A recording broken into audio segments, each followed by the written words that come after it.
అంటే అంటే ఇక్కడ ఒక చిన్న విషయం ఏమైపోయిందంటే ఇక్కడ తను నా దగ్గర ఒక మాట నా హస్బెండ్ దగ్గర ఒక మాట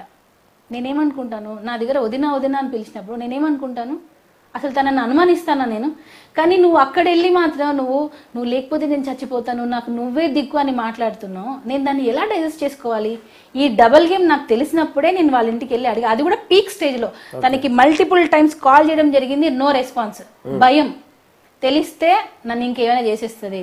ఎదురుగా మాట్లాడలేకపోయింది అస్సలు నా ఎదురుగా మాట్లాడదు ఎందుకనంటే నేను ఏదున్నా కరెక్ట్ మాట్లాడతాను నేను ఏదున్నా కరెక్ట్ స్టాండ్ తీసుకుంటా ఇది తప్పంటే తప్పు లేదంటే లేదు ఎక్కడ అమ్మాయిని తీసేస్తాను అని నా వెనకల చేసింది తను ఇదంతా అప్పుడు నేను ఇంకా అవుట్ బస్ట్ అయిపోయి ఈ విషయం ఇక్కడ ఫుల్ స్టాప్ పెట్టాలి అని చెప్పి నేను వాళ్ళ ఇంటికి వెళ్ళి ఆ అమ్మాయిని అడగడం జరిగింది ఆ అమ్మాయి మా ఆయనకు దగ్గరగా రావడం చూసి నేను అసలు దగ్గరగా రావడం కూడా నేను ఓర్చుకోలేదు అలాంటి నేనే అమ్మాయిని పంపిస్తున్నా అని చెప్పి వేశారు ఆ దగ్గరగా రావడంతో నేను ఆ అమ్మాయి నువ్వు దూరం జరుగుగానంటే తను నేను ఇక్కడే ఉంటా అన్నట్టుగా ఉంటే అప్పుడు నేను కొట్టడానికి వెళ్ళాను అక్కడ జానీ మాస్టర్ ఎందుకు ఉన్నాడు అప్పుడు మీరు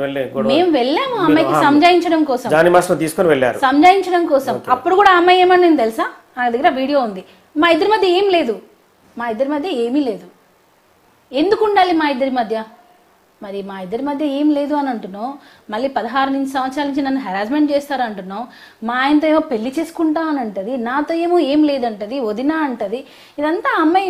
మెంటాలిటీ అర్థం కావట్లేదు అండి తన కెరియర్ కోసం తను ఏమైనా చేస్తుంది వాళ్ళ మమ్మీ ముఖ్యంగా సైకోస్ ఇద్దరు సైకోస్ నిజంగా ఎవరి లైఫ్ లోకి వచ్చిన వాళ్ళిద్దరు ఎవరైతే ఇప్పుడు ఆ అమ్మాయికి లైఫ్ ఇస్తున్నారో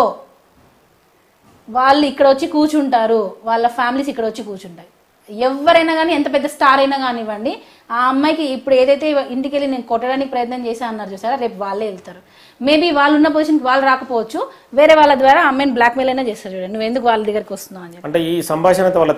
తండ్రి ముందే జరిగిందా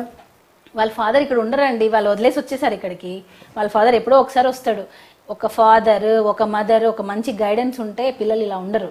వాళ్ళ గైడెన్స్ సరిగా లేకనే పిల్లలు ఈరోజు ఇలా తయారవుతున్నారు ముఖ్యంగా వాళ్ళ అమ్మ వాళ్ళ నాన్న ఎక్కడో ఉంటాడు అబద్ధాలు చెప్తారు వీళ్ళు వాళ్ళ డాడీకి ఏం చెప్పరు